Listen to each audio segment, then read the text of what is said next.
V knjižnici Josipa Vošnjaka Slovenska Bistrica so pretekli torek gostili Nika Škrleca, ki je predstavil svojo knjigo Pozabi vse, kar veš o spominu. Nik Škrlec strategije in nasvete za boljše učenje, pomnjenje in življenje zadnje desetletje predaja drugim. V knjigi Pozabi vse, kar veš o spominu, jih je prvič zapisal in organiziral tako, da lahko skupaj z njim vstopite v neverjetni svet spomina. Počnem namreč veliko različnih stvari, temeljna povezava med vsemi je pa radovednost, ustvarjalnost in delo s sabo. V osnovi sem igralec, to je bila moja izobrazba in začetek mojega študija, drugače sem pa že od srednje šole obseden s tehnikami pomnjenja ali pa z vprašanjem, kako si čim lažje, čim bolje zapomniti čim več. Ta interes se je pri meni začel odvijati čisto iz enih egoističnih vzgibov, kako preživeti manj časa za učenje v srednji šoli pa ohranjati dobre rezultate. Ampak tekom tega raziskovanja sem videl, da je raziskovanje spomina nekaj toliko vznemirljivega in je imelo zame veliko večje koristi kot samo to, da sem imel dobre ocene, in vse skupaj sem poskušal zajeti svoje razmišljanja, tehnike, uvide, teorije strokovnjakov v knjigi Pozabi vse, kar veš o spominu, o kateri bi vam rad danes tudi povedal več, oziroma vam jo predstavil z enega drugačnega stališča avtorja iz ozadja in nekih praktičnih napotkov, ki sem prepričan, da so lahko koristni vsakemu. A je slučajno že kdo prebral knjigo? Yes, dober. Ali ja? Ok, dober. Hvala. Pol me poprav, če bom kaj rekel narobe. Vsi, ki je niste, pa super, ker bom pravzaprav govoril glavne poudarke. Če se ti bo pa kaj ponavljalo, pa imaš kako dodatno vprašanje, me pa kar vprašaj.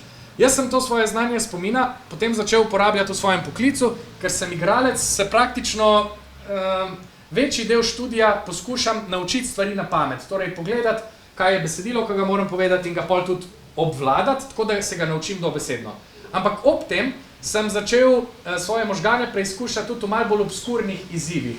Tako kot je, na primer, recitiranje decimalk števila pi. Ne vem, če veste, bil sem državni prvak v tem čudnem početju, se pravi, tekmujem o tem, koliko cifr si zapomnim po vrsti.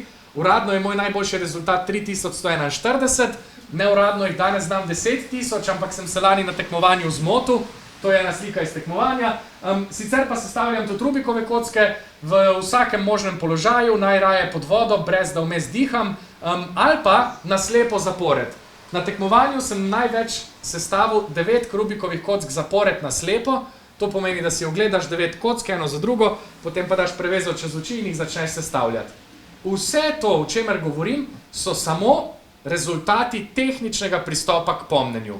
To je sicer pripeljano do neke meje, mogoče smiselnega, ampak mene ta meja zanima, zato ker lahko potem na podlagi takih raziskovanj, takih podvigov ugotovim tudi tisto, kar je pri spominu bistveno in je pravzaprav uporabno vsakem izmed nas.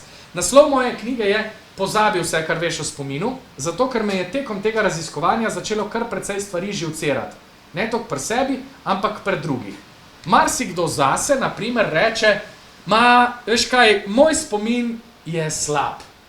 Ali pa, to je za mlade, ne, oni v šoli to delajo, je zame že prepozen.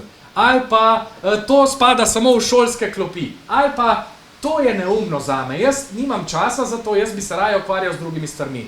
Jaz poskušam vse te mnenja, nas samih v svojem spominu in vse, obrniti jih, preobraziti v malo drugačno perspektivo.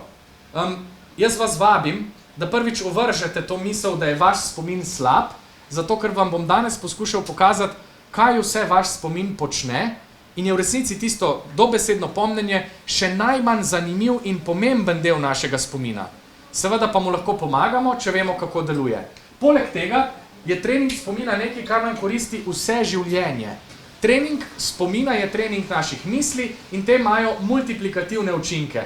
Če se poglobimo to, kako delujejo moje misli, mi bo to pomagalo pri spoznavanju novih veščin, jezikov, znanj, ohranjanju miselne kondicije in pri temu, da ostajam veliko bolj bister, kadarkoli že.